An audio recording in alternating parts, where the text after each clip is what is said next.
Hello, it's the Great Canadian Bagel here coming to you with take 2 of the next Canadian federal election forecast update. So the first one, we had a significant problem because my audio did not record because, of course, you do your mic checks and it decides in the middle of recording, apparently, well, at the beginning of recording, to not work. It is what it is. But at the top here.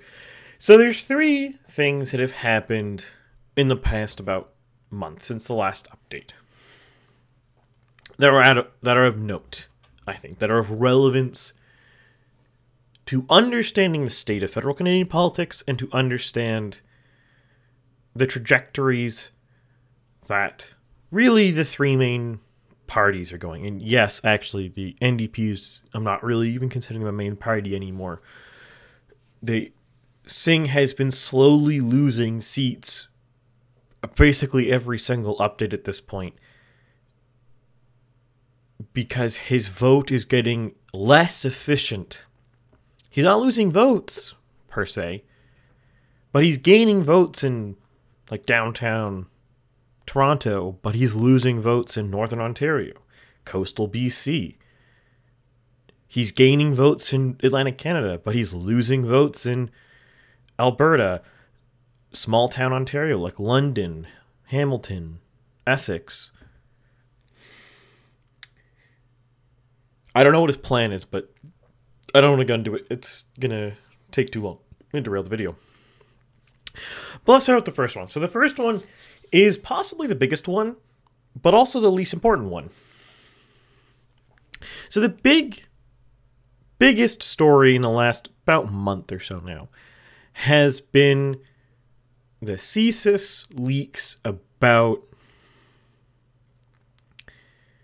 Chinese election interference. Primarily in Ontario and BC, it seems, at least for now. There's been one federal Liberal MP named and one provincial Progressive Conservative MP named in Ontario. And there's been allegations relating to the mayor of Vancouver, if I'm not mistaken. Could be wrong there. I haven't confirmed that at the time of recording. But the important thing about these isn't the MPs, isn't potential city councillors in Vancouver, or the potential mayor. The important thing here is that it's, you could say, reasonably a threat to the electoral system, the confidence in elections. Now, to date, by polling, no one is really feels threatened, which is good. And everybody basically nonpartisanly supports an inquiry. There's some finagling going on about what the inquiry is, who should lead it, what is the special reporter, whatever. But the general gist right now is everyone wants one. Everyone wants an investigation. Everyone wants to get to the bottom of this.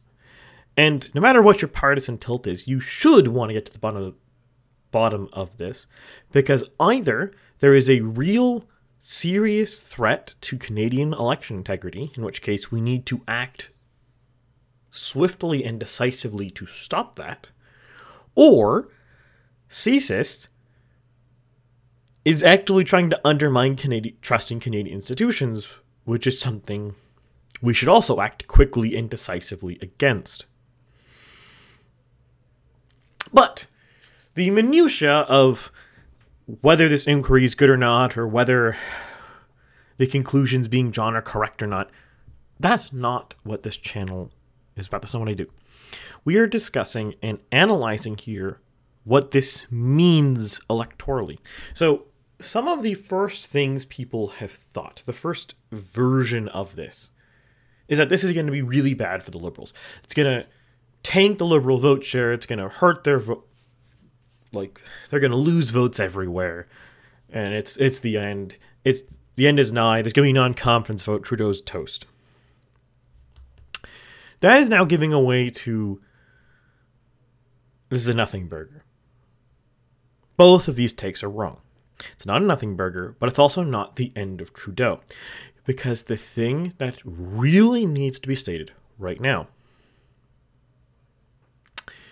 there's nothing concrete linking that Trudeau has done anything negative.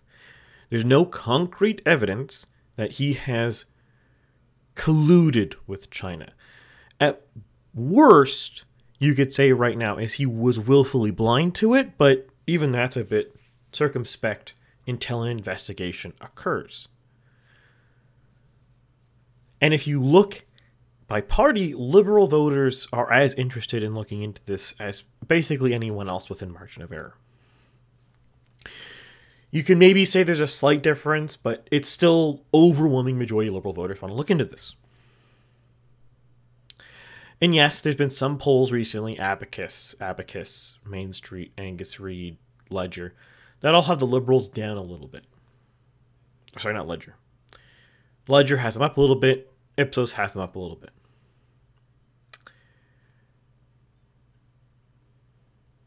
So it's not really clear yet. There's a general trend that the Liberals are losing ground.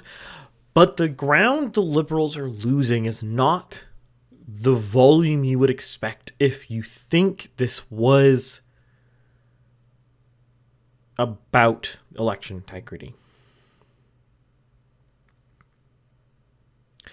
To me, the numbers being changed here look more like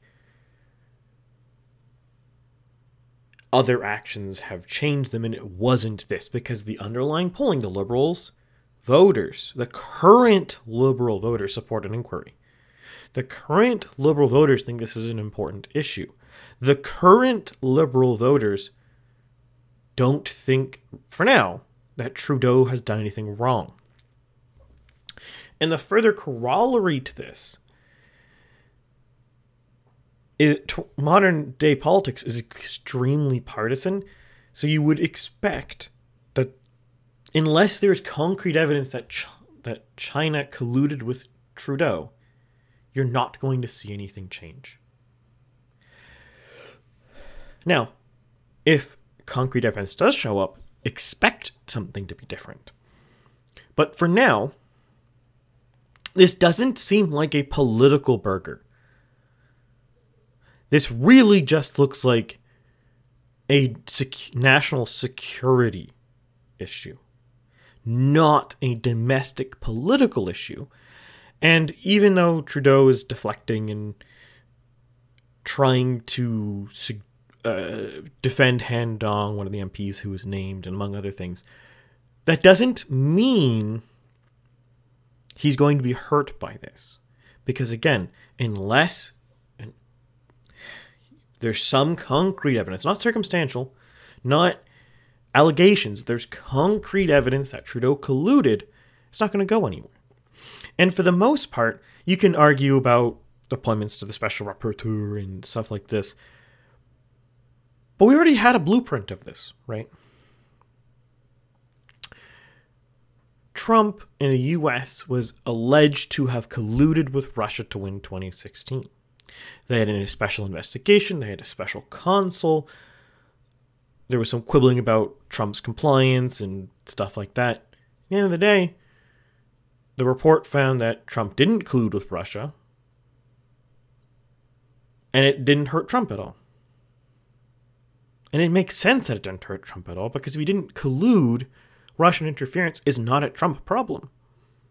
Just as if there's no evidence that Trudeau colluded with China, it's not a Trudeau problem. It is a national security problem. It's a different issue.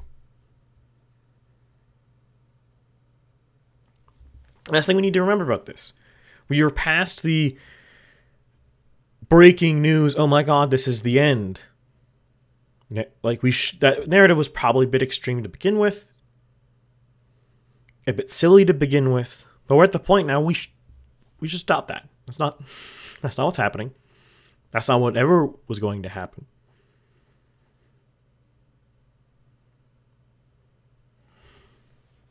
If you look at the general numbers here, yes, Trudeau's lost about a point in the last week.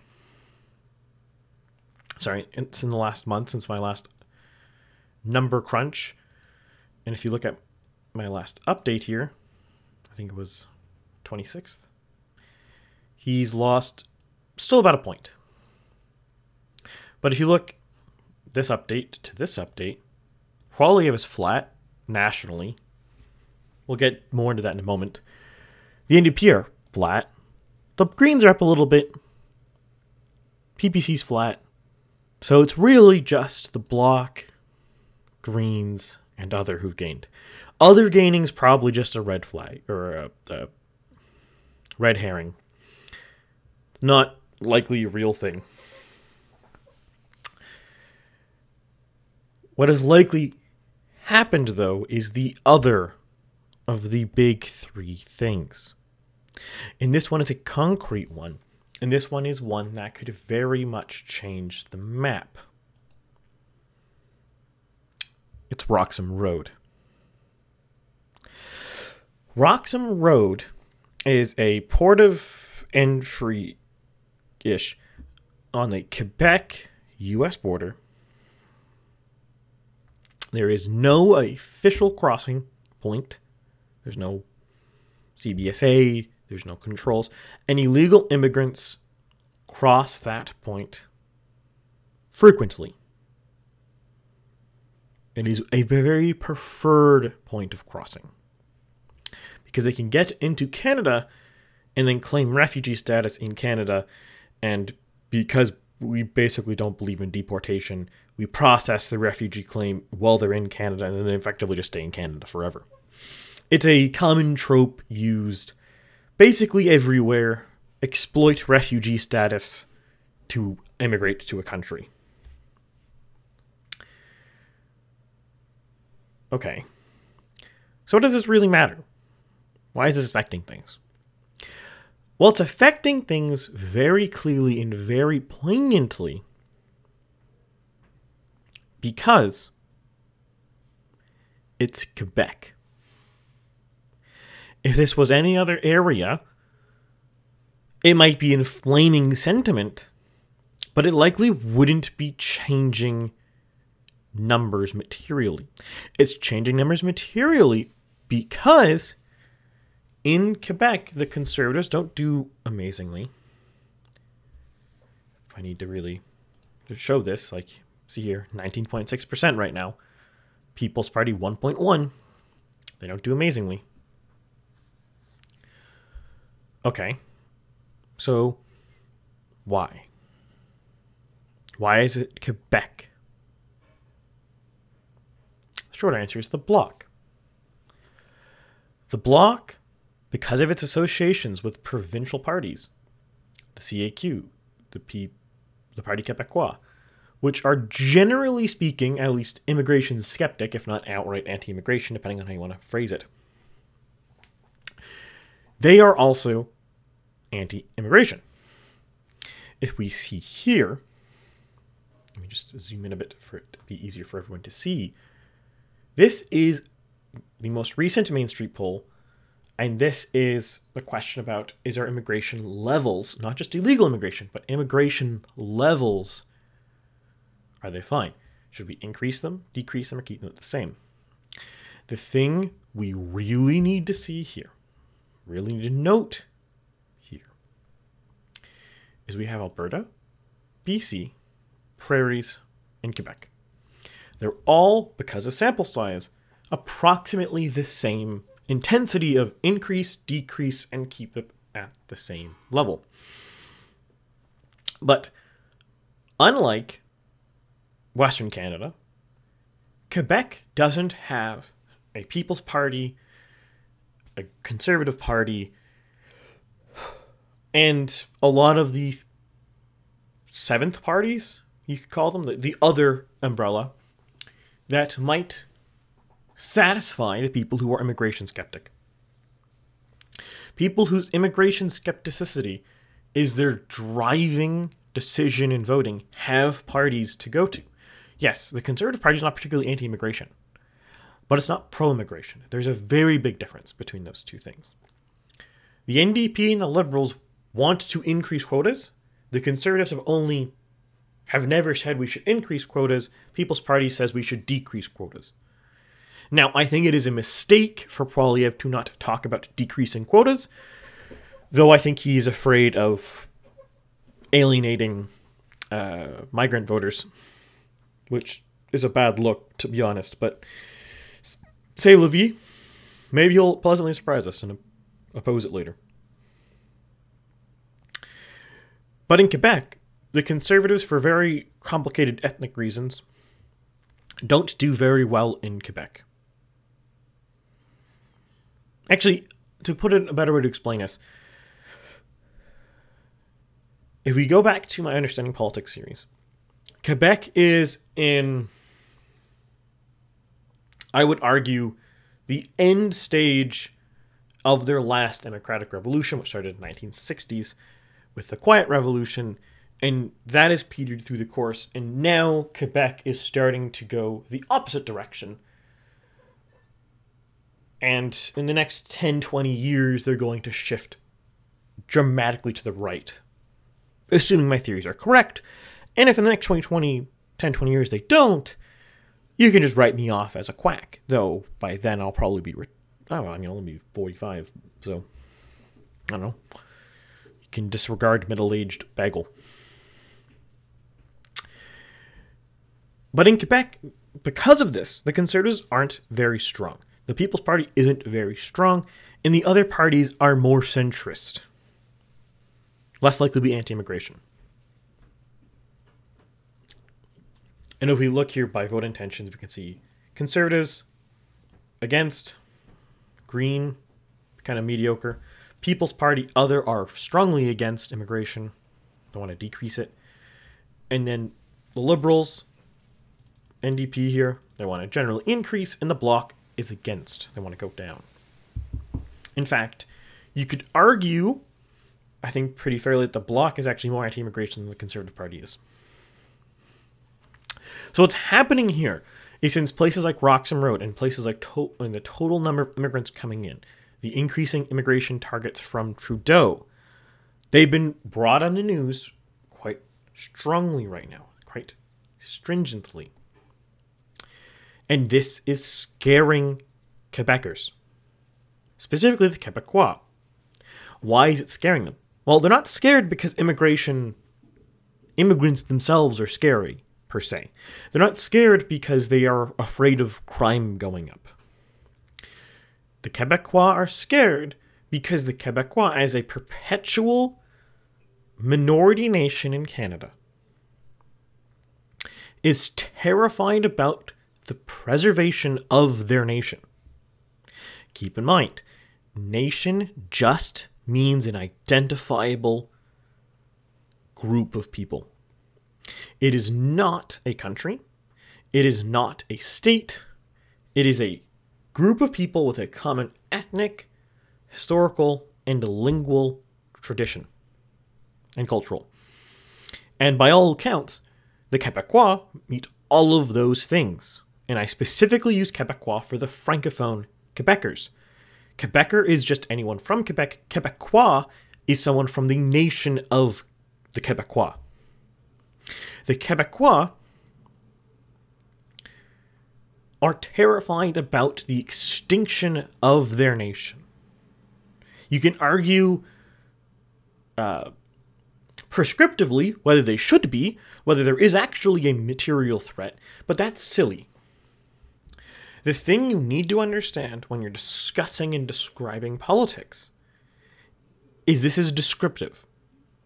I am not saying they should be terrified. I'm not saying why they should be terrified. I'm saying they are. You look at their politicians, you look at their media, you look at their political discourse.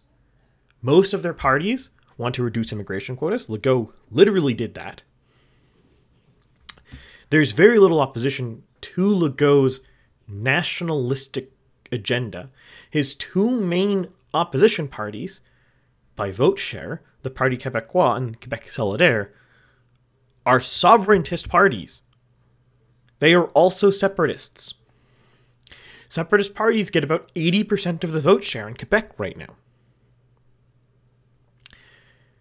The Francophone electorate, much to the chagrin of Anglophone Canada, hasn't given up on separatism. They haven't given up on being their own thing. They're not assimilating. And they don't want to assimilate. And they won't assimilate. Because they have a geographically concentrated, coherent, and logical separation. They have political power to protect their culture, and this is causing them to prioritize. For example, Legault is attempting to make Quebec stronger so they get off equalization, so equalization can't be used as a blackmail against a future referendum. That is his entirely stated goal. What this recent immigration issue inflaming does, particularly Roxham Road, is it's making Francophone Quebecers scared federally about the persistence of their nation. Provincially, they have it under control. They've crushed the Liberal Party of Quebec. The Conservative Party of Quebec is a nothing burger for now.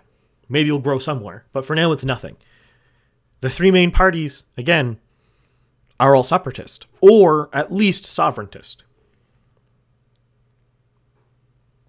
Federally, that's not the case. Federally, what's happening is Francophone voters who might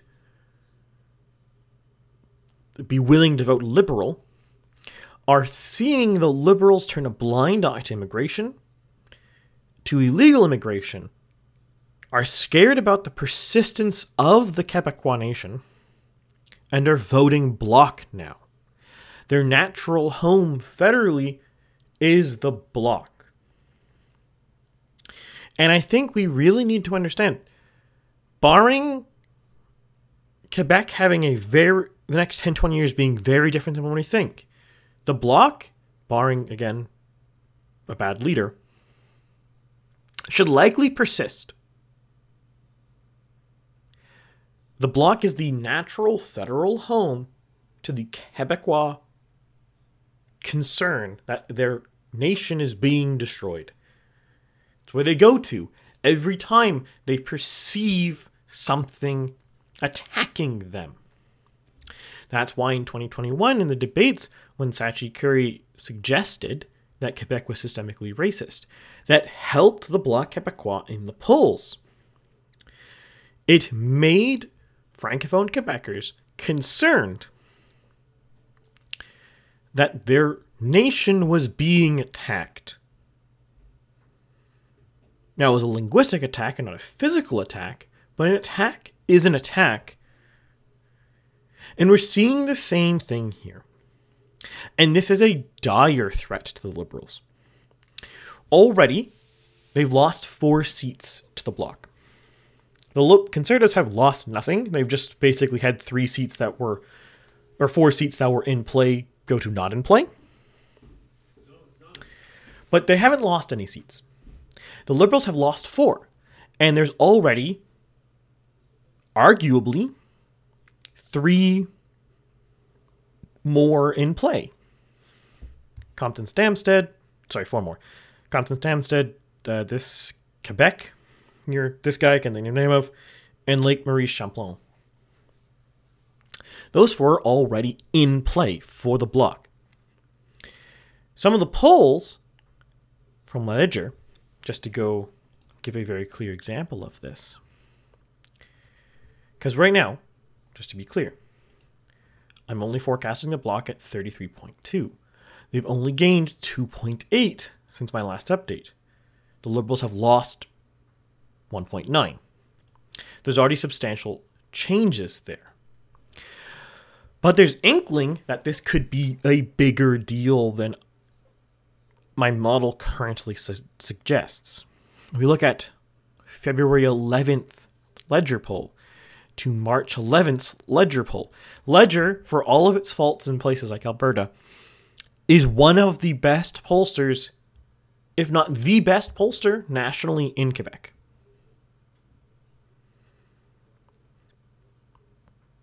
It's very good. And it's very good nationally too, but it does have trouble in Alberta, Ledger. But in Quebec specifically, February 11th, before this was an issue at all, to March 11th, we're talking just 1 month. The Conservatives, the NDP, the Greens, and the People's Party are all the same.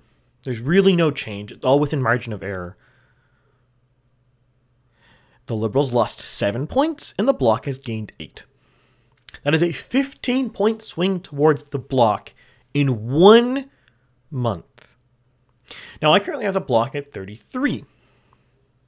If the Bloc does start getting 38 or go even higher into the 40s in Quebec, you're not looking at just 4 more seats in play. Places like Sherbrooke and even places like Laval and francophone parts of Montreal become in play.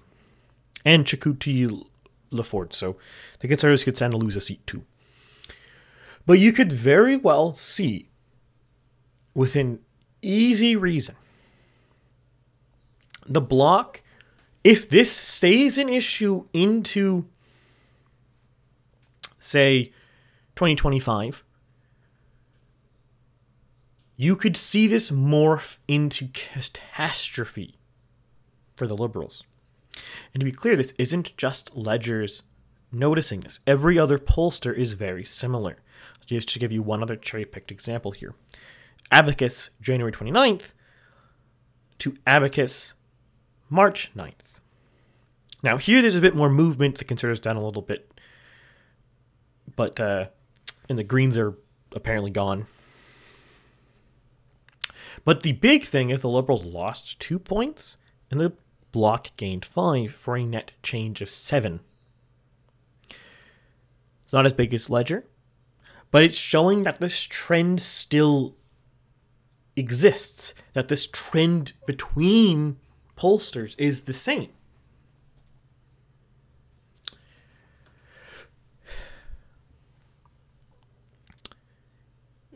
The thing to watch here is if this continues, if the Bloc is polling in the 40% range in Quebec, this will probably be putting them around 40, 50 seats. This is something we've seen before. In the early aughts, this is what they were getting, 50, 60 seat range. Now, I think 60 is probably too far, but they could easily get into the mid-40s or possibly low 50s in Quebec if this anxiety gets high enough. So you will watch. If, let's assume Trudeau doesn't call an early election and we're going into 2025. If this is still a top issue by January 2025, with October 2025 being the fixed term election date, what you should expect to see is Trudeau is going to suddenly pivot on illegal immigration. And he's going to talk about closing places like Roxham Road and other illegal ports of entry as a means to try to shore up his position in Quebec. The thing that the Liberals are extremely weak to, and that they can't possibly win a majority without, is losing seats in Quebec. To bring this up here and to scroll over, they are currently at 31 seats in Quebec. They stand to lose if the Bloc starts polling in the mid-40s, at least 10 more seats. If not more. If the Bloc is taking 10 more seats from the Liberals cannot win a majority. We'll close. We'll just bring this up to focus here. Look at all the seats and ridings the Liberals are currently competitive in. There's 2 in Newfoundland. There's Niagara Centre. There's, let's say, 4 in Kitchener. 1 in Edmonton. 1 in Vancouver. I'm just calculating ones they're behind in, that they're currently competitive in. So what is that? 7? 8? So they can get 8 seats in the rest of Canada, but lose 10 in Quebec. They can't form a government. The Bloc will never play ball with the Liberals, especially if the Liberals are perceived as facilitating illegal immigration, because Poilievre has at least come out against illegal immigration, particularly Roxham Road. So the Bloc will play ball with Poilievre at least for 12 months, maybe 18, to get places like Roxham Road shut down, if nothing more. The Liberals can't form government if this happens.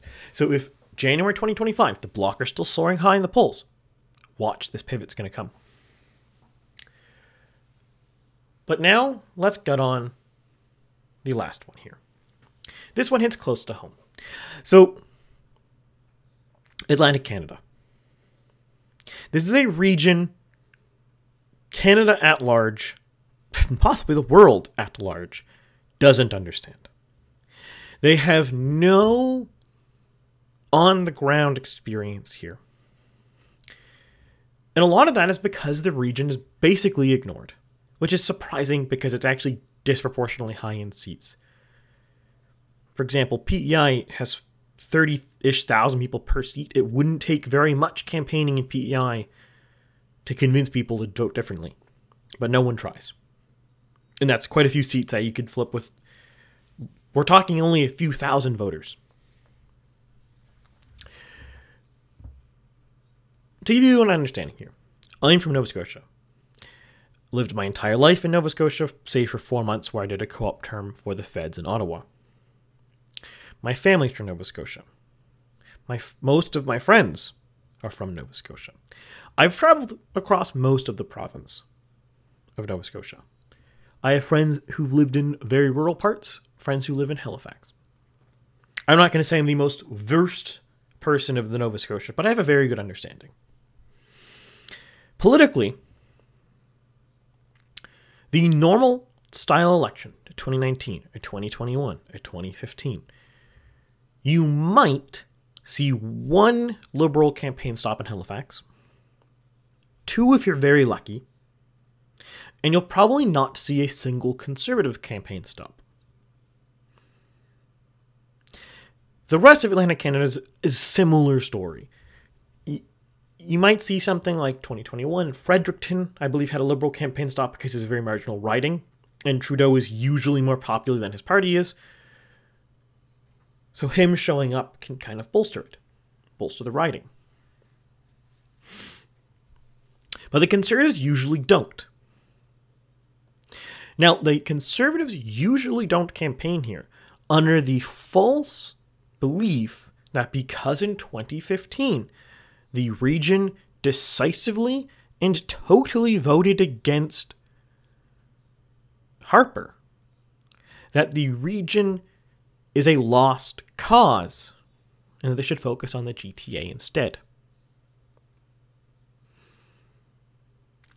This is absurd. It is a complete misreading of 2015. It's a complete misreading of the history of the region, and it's a complete misreading of politics. Time and again in Canada specifically, but I would say generally speaking in every Anglo country, Conservative politicians are usually business people. They usually don't care too much about social issues, and they usually don't have much sentimentality to them. Obviously, there are some who do not fit that, but the average Conservative politician is what you might call a business liberal. They think you should have a free market, and that's the most important thing to have. They don't understand that poor fishing communities in Shelburne don't want to leave Shelburne and move to the oil rigs in Fort McMurray. They don't understand that the outports of Newfoundland don't want to just pick up and go to the GTA and be an office worker. They don't understand people's attachment to their communities. So they misread the reality of Atlantic Canada and what's happening in these areas among working class people, and they don't get it. Now, this is not to say liberals get it, but unlike conservatives, liberal politicians usually offer poor, destitute areas welfare money. So the minimum thing that the liberal does in Canada is he goes to these fishing communities and is like, half the year you can't afford to do anything else because there's no jobs in your area other than fishing, and fishing is only 6 months of the year. So half the year we will give you unemployment so you can live a decent quality of life. And that is their pitch. And the fishermen in these areas who like their communities, they like where they grew up, they very likely have lived in the same town that their family has lived for 200 years in some places. In the example of my girlfriend, her family has lived in a fishing village relatively close to Halifax, but they have lived in that place longer than they have records of their family.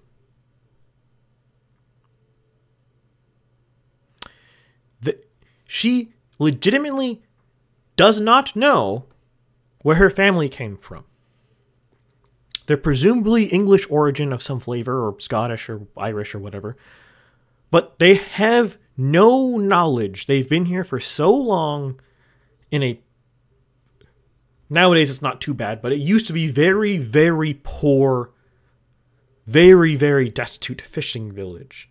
To give you some context, we are talking about her dad was a subsistence farmer when he grew up. They had to grow potatoes through the summer so they wouldn't starve to death on their front lawn. In a fishing village. This isn't... Nowadays it's better off because it's really close to Halifax, so it's getting a lot of the spin-off jobs. It's becoming an exurb of Halifax these days, but when her parents grew up, it was extremely poor. And this is the same case of most of rural Nova Scotia. Lots of these areas are exceedingly poor. Shelburne County, down here, is one of the poorest places in Canada. The median income by household in Shelburne is about $42,000.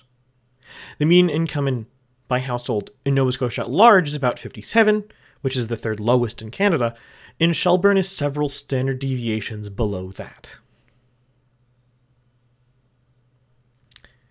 A poor province is poor county, if you will.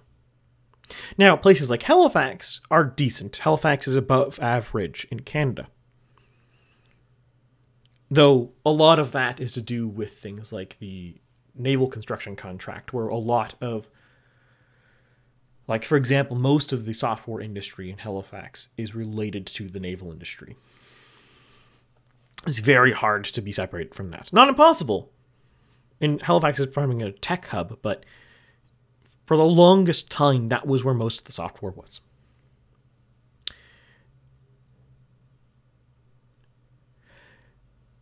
So what the Conservatives have routinely gotten wrong about Nova Scotia and Newfoundland and PEI and New Brunswick is they see these areas where these communities are on unemployment or welfare for half the year. And they think these people are lazy.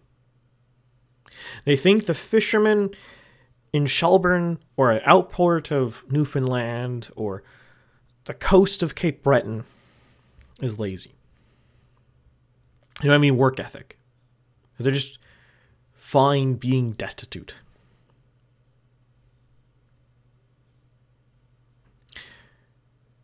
The reality is, these areas they weren't rich to begin with, but they were basically destroyed in 1993 with the end of the cod fishery. And since then, there has really been nothing in an attempt to make them better. But even before then, they were destroyed because the way Confederation worked out for Atlantic Canada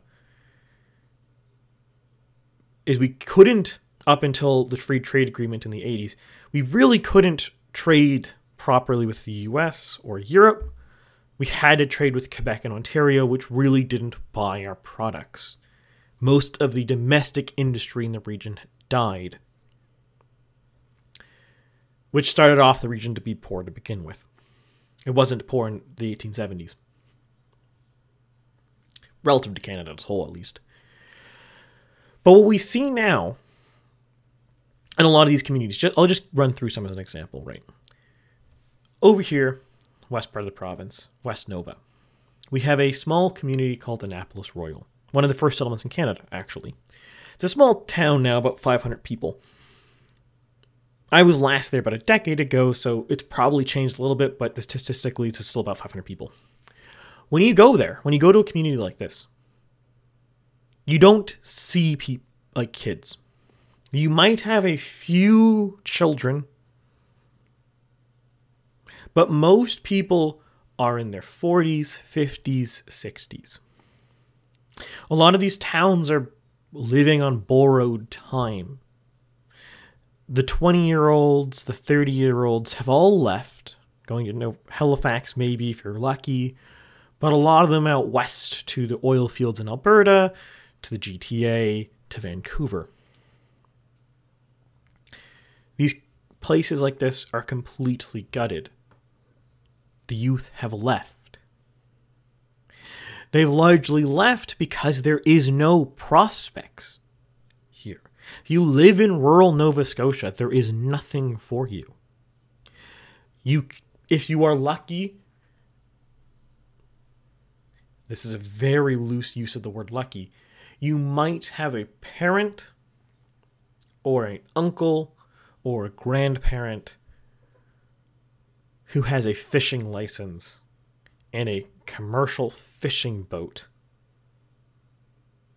and you can make do as a fisherman. But even then, usually the kids don't stay. The average age of much of rural Nova Scotia is 5 to 10 years higher than Nova Scotia at large. The youth have fled. You see this easily and very, very clearly if you go to places like Sydney. Sydney, the second largest settlement in Nova Scotia, about 30,000 people, really shows you how rural and small most of Nova Scotia is. Halifax about 400-ish, depending on how you count it. Sydney used to be a mining town, used to have some manufacturing, used to have some shipbuilding. Now it largely doesn't have any of those things. Most of the people there are in their 40s, 50s, 60s, 70s. You walk through Sydney. I was last there about 3 years ago. It's a nice town, actually. I like it. But you can see that this area is dead. The buildings are fine. The restaurants are fine. The people are great. The kids are gone. You go back to the other side of the province. There's a community down here, Chester. My grandfather used to own a cottage in Chester. He sold it recently during the property boom of Nova Scotia, when all the people from Ontario were fleeing to Nova Scotia, for $800,000 or so. He did not buy it for anywhere close to that. A lot of these communities in Nova Scotia, especially the wealthy, not the wealthy ones, the nice ones on like the South Shore that have nice harbors that are nice boating areas, nice place to retire to. The local population, who are overwhelmingly poor fishermen, or the families of fishermen, or small business owners who cater to the fishing community, such as a small restaurant or a small corner store, are all being priced out. They can't afford to live in some of these communities, and they are basically being bought out of a community they've lived for 200 years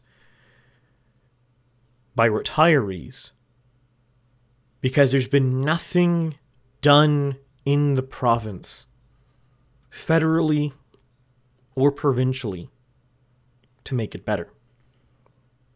And in fact, there's been many actions done to make it worse.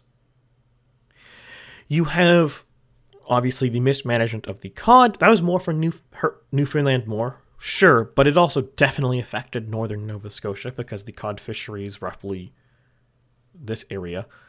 That definitely affects people in Cape Breton, in northern Nova Scotia, in PEI. And the corollary of that is it means people, instead of fishing cod, are fishing other fish in the Gulf of St. Lawrence, which means there's more competition, which means there's less fish for everyone. There's less fish per individual fisherman. But we look other places. 2008 was one of the reasons why a small town on the South Shore, Liverpool, died.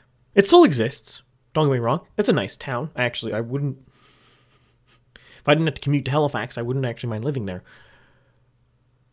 I think it's about 1,500 people. It used to have a paper mill in it, which went bankrupt in 2008. And since then, nothing has replaced it. The main source of employment in that town, and all the associated byproducts of having a paper mill in the town, gone.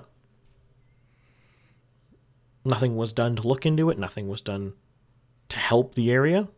It was just washed your hands. Further, the provincial government in 2020 closed the other major paper mill in Pictou County area because, quote-unquote, it had too much emissions, even though the plant was in the middle of replacing the filtration system. Runoff, it was too much runoff. Once again, decimating good jobs in rural parts of the province, and spin-off industries such as sawmills are also severely hurt by closing things like this because they sell sawdust to paper mills. So they basically take a waste product and make money out of it. And you can keep going on and name and name. And across the board, unless you're in Halifax, Nova Scotia is poor, getting poorer, and is forgotten. It is no surprise, then, that in rural Nova Scotia you are starting to see anger and anxiety. When you and your family have lived in a place for hundreds of years, and you see your towns being decimated, your children are gone thousands of miles to the west, maybe they show up once a year for Christmas, but otherwise they're gone. Your churches are dying. Your economy is collapsing.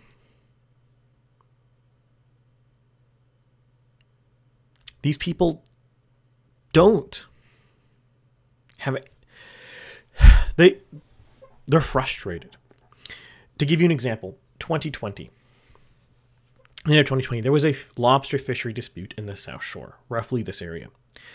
The proximate cause of this is the Mi'kmaq in Nova Scotia have a treaty right, according to the Supreme Court, that they are allowed to self-regulate a fishing industry. They apparently don't have to follow the rest of fishing regulations around lobsters. And some, emphasis on the word some, Mi'kmaq fishermen were fishing out of season on the South Shore. This caused the lobster fishermen on the South Shore to become viscerally angry. There was mass protest. There was some degree of violence. It wasn't a bit overblown, but there was some. Because these lobster fishermen in these communities that are largely overwhelmingly poor, that are destitute, where all of their kids have already probably left to Western Canada, are seeing what they believe is the cod fishery collapse too. Not yet. Not today. Not tomorrow. Maybe not even 5 years from now. But the cod fishery collapse occurred because of irresponsible, unmanaged, uncontrolled fishing from foreign trawlers who did not care about the stock, did not care about their fishing practices. They just wanted the money. You can argue about the details of whether this was a real concern or whether they were overblowing it, but that was their concern. And I do know, in fact, many lobster fishermen from the South Shore, or some lobster fishermen from the South Shore, and they will tell you the exact same thing. They don't want the lobster stocks to collapse. What they wanted was that the Mi'kmaq fishermen, they could have their own licensing system, because it costs a lot of money to get a lobster license, and it's very, very difficult. If you don't already have one, you can pass them from father to son, my understanding, but it's hard to get one if you don't have one already. And they were fine with the Mi'kmaq fishers being allowed to get them. They were not okay with them being allowed to fish out of season. Fishing while the lobsters are breeding is how you damage the health of the stock. What were they met with by the Liberals? Cries that they were racist. Cries that this was evil and rude and that they are oppressing the natives. The people who were concerned about the well-being of the stocks of lobster. What did this do? Well, it delivered South Shore St. Margaret's to the Conservatives. It's made West Nova basically a safe riding for the Conservatives. It was a narrow win for Chris D'Entremont in 2019. Narrow is a strong word, but it was a close win. Now it's safe. So what does this all have to do with what's happening? Well, Poilievre made what I think is a genius proposal. On its face, it's just a good idea. But the implications of it politically are genius. So his proposal was, back in the early 2010s, sealing basically stopped in Newfoundland. I'll give you some context. Seals live approximately in this part of Newfoundland. And also Labrador and over here and stuff, but they mostly live here. The ones that matter in this context. Sealing basically stopped. Now, it stopped because of a combination of urbanite, environmentalist types who don't ever see wild animals and don't understand wild animals, don't understand conservation or hunting or whatever. They see a cute seal and are like, how dare you kill a seal? That's so mean. That's ghoulish of you. You have those types. And then you have foreign interest groups that's basically the same thing. Picture, like, effectively your equivalent of the Greta Thunbergs, but instead of crying about Canada making oil, they're crying about people killing a seal. Oh no. So what did this do? Well, the seal industry basically died for two levels. There was extra regulatory restrictions on it, which made it harder to do, but also companies stopped buying seal pelts. That was the main blow. It wasn't the regulatory changes. It was the decline in seal jacket purchasing because people were browbeat by propaganda that killing seals is inherently evil. When killing a seal is no different than shooting or killing a cow, killing a deer, killing a chicken. It's the same thing. We're not talking about going out and eradicating seals as a species. We're talking about sustainable hunting. The seal population in Newfoundland-ish was about 2 million for 30 years while the seal hunt was going perfectly fine. Some years quotas went up, some years quotas went down. The government made sure to manage it, just like the government already currently manages moose hunting, deer hunting, and any other animal that we routinely sell licenses to hunt. This isn't a novel concept. This isn't a new concept. This is the same concept every single jurisdiction in Canada already practices. But the corollary of it is the decline in seal hunting meant the population of seals has exploded from 2 to 10 million, a 5 times increase. This increase has put a lot of pressure on fish stocks in the Gulf of St. Lawrence. Naturally, because seals eat fish. And the corollary as well is by ending the seal hunt, all the jobs in the seal hunt are gone. The jobs in spin-off industries are gone. So Polly wants to bring this back. The pitch here to a local, to someone from a community around the Gulf of St. Lawrence is twofold. One, we're going to create jobs by hunting seals. We're going to turn the seals into nice jackets, and we're going to sell the nice jackets. Great. You're already talking about investing in an industry in this region to increase the quality of life. You're already off to a great start. You're not talking about, yo, rural Newfoundlanders, move to GTA. No, you're saying, hey, rural Newfoundlanders, you hunt already? How about you hunt seals? Sell seal pelts. We'll make jackets. You are telling them you can continue your life and do better. Think of the step 2. By controlling the seal population, it's going to increase fish stocks. And if it increases fish stocks, probably have suggested an 8 times increase in fish stocks, which I think that might be ambitious, but let's say it is 8 times. Well, let's say it's only 2 times for the sake of argument. If you double the amount of fish that the average fisherman can fish, well, making sure the fish population is healthy and not declining, that means the average fisherman is going to make approximately twice as much money. It won't be exactly twice as much, because if you take double the amount of fish being sold, the price of fish is going to decrease. But you're going to increase how much money the average fisherman makes. The average fisherman makes more money. That means they have more money in their towns, which means their towns can support more small businesses, which means the small businesses can hire more people, which means that everybody in a fishing town has more money. And if they all have more money and there's more jobs, that means more economic activity, which means it's easier to retain their youth, and the towns will stop, or will be dying less. There'll be less dying of these towns. You will increase the prosperity of some of the poorest parts of Canada with one thing. That's already great. That's already a good pitch, and it's already going to help. It's going to get voters. The big thing that this is going to do, though, is you're already seeing this on Twitter, on some news places too. I can't name the articles off the top of my head because I didn't think to save them, but you're already seeing people saying, how dare you want to hunt seals? That's ghoulish. That's evil. That's terrible. Why are we killing seals so we can harvest more fish? What these people don't understand is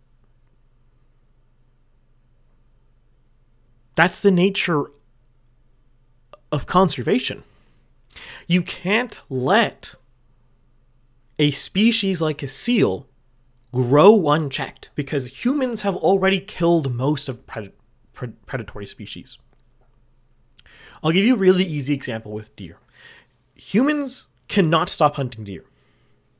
We don't give hunting licenses out because we think you should be allowed to hunt. We don't give hunting licenses out because we think poor rural areas should be allowed to hunt, or hunting is useful to help them supplement their diet.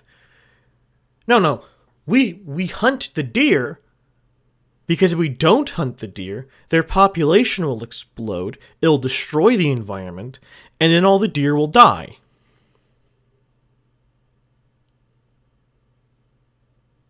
We literally hunt the deer so the deer don't die. Think about that for a second. It sounds stupid, but that's exactly how this works. You can't leave a prey species unhunted. If it's not going to be wolves, if it's not going to be polar bears or whatever was in Newfoundland that hunted seals, if it's not those, it has to be humans. Or else this population will grow unchecked, it will destroy their food source, and then they will die en masse. And also probably wipe out all sorts of other species too in the process. You can argue whether we should have unbalanced the food chain, but we did. Thousands of years ago. Not thousands, sorry. Hundreds of years ago. It's too late now. We can't put that bottle back in the bag. Or put that genie back in the bottle. It's out. We have to hunt them to keep their population intact. And we can also get utility out of it. We can make coats out of their pelts. We can make food so we have healthier. Or so we have more food available. All sorts of things. It's not just a one-way street. We're not just doing it because we get things out of it. We are doing it because that's how conservation works. You have to manage wildlife resources. And that includes hunting them. And this is the really important thing that I cannot stress more in this regard. Yes, the reaction is going to flip people. The policy is going to flip people. Blah, blah, blah, blah, blah, blah, blah, blah, blah, blah. What this case study really shows and really tells us is the narrative that Poilievre doesn't have policies, or that Poilievre... What's the best way to phrase this?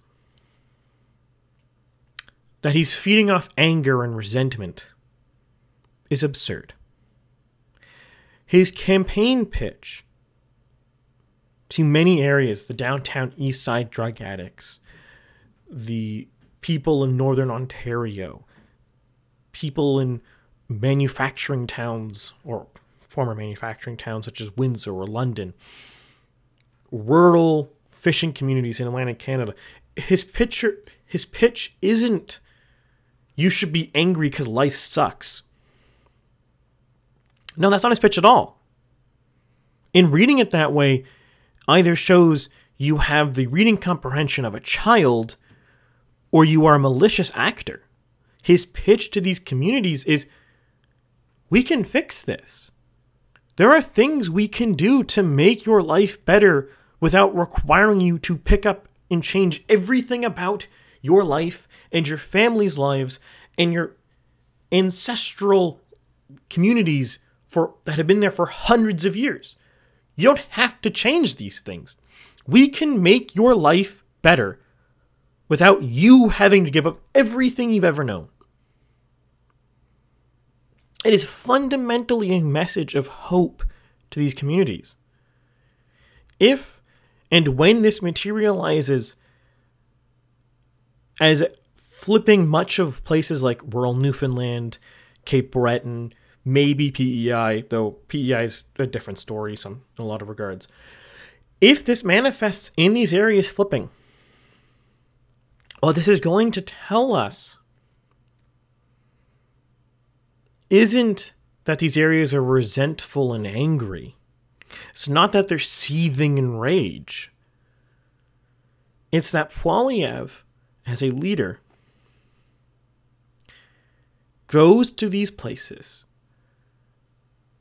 He's been to Halifax no less than twice in the last year. That's more than O'Toole ever was. More than Scheer ever was.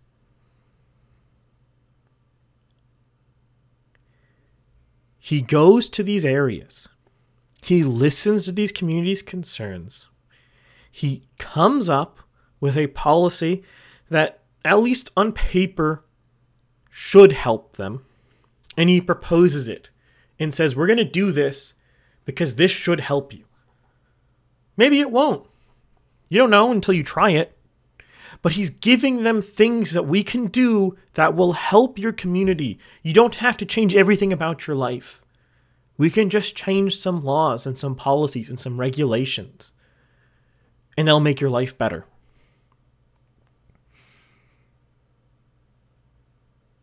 That's what he's selling to people. That's what he's selling to rural Atlantic Canada with sealing. He's not selling Atlantic Canada, yeah, you can hunt seals. Haha. No. He's selling to Atlantic Canada. Here's a small regulatory change we can make, which will make all of your communities more prosperous. You know your areas that have been destitute for 160 years because the Canadian government has always ignored them and has systematically destroyed them? Yeah, no, we can stop that. We can make it better. That's what he's selling people. That's what this whole thing is about. And if you're missing this, you are missing the unique appeal of Poilievre as the conservative leader. Early in the video, I talked about how the average conservative leader is this business liberal type who doesn't understand people at all. Poilievre's not that. We can quibble about some of his policy decisions, we can quibble about some of his actions, but he's proposing things to help people in their communities, in their way of life, right now, today. Not, it's inefficient for you to live in your small town in Sydney, Nova Scotia. You should move to Halifax and become a widget maker in the widget factory. No. If this materializes as the way I see it will, there's going to be oodles of writings that are about to flip solid blue that no one expected. But with that, I bid you all adieu, and hopefully next time I don't completely cock up my audio. This time I think it's fine. But if you liked the video, by all means like, share, subscribe, comment below. If you think I'm wrong, if you think I'm off base, if you think I'm getting too long-winded with these videos, I had a lot to cover today, so maybe I should have made this 2, I don't know. Well, I will see you next week with something different.